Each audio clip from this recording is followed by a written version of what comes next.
Right now, the buzz is all about Michelle Bachmann, and she deserves it. She is very charismatic. She's sort of Sarah Palin without the baggage, but the media will try to hand her every bit of baggage it can. You see this repeatedly with strong Republican women. You saw it with Nikki Haley in South Carolina. As soon as an emerging star comes out who's a woman, who's a Republican, who's a conservative, the media sees it as its role to sort of bash her and take her off the pedestal. Bachmann, though, is very smart. She really knows her issues. She knows her policy. She knows what she believes in. And she tends not to be apologetic if she steps in it. She sort of keeps on going. I think she really has great potential, the current buzz notwithstanding. Once you sort of get beyond them, of course, there's Sarah Palin, but I think she's just in it for the money, as they say. She's been very successful in terms of raising money, but I'm not sure she really wants to actually run for president as opposed to being the person that everybody goes to sort of listen to what does Sarah have to say. And then you have really just a huge number of relatively solid candidates, the Tim Pawlenty's, the Rick Santorums, on and on and on. If you've ever been a governor, if you've ever been a senator, you sort of feel, well, hell, if Barack Obama can be president, I can do that.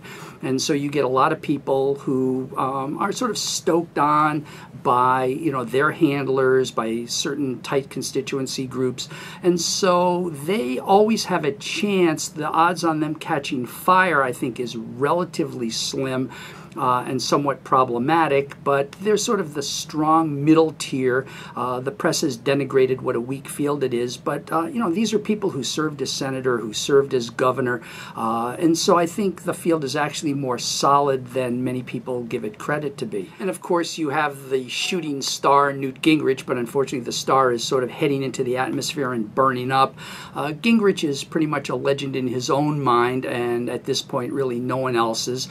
And I don't think he really has much of a chance.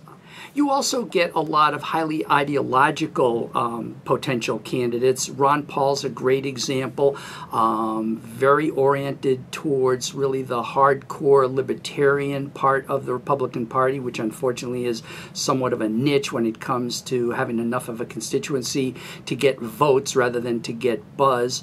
So what you have with the Republicans is a stronger field than people give it credit for, but you have this battle of playing for the base. And if you play for the base too aggressively, that can maybe get you the nomination, but then you're going to have poisoned the well when it comes time to run for the general. So that's the problem. How do you attract the hardcore Republicans and, of course, the Tea Party, who gets a fair amount of buzz? We have to see if they have any kind of weight behind that buzz. But how do you manage to win in an Iowa, win in a South Carolina, some of these tough states, and then be able to move towards the center and appeal to the independents as well as your base? And that's what's really going to determine who's going to be the president, not necessarily who's going to be the candidate.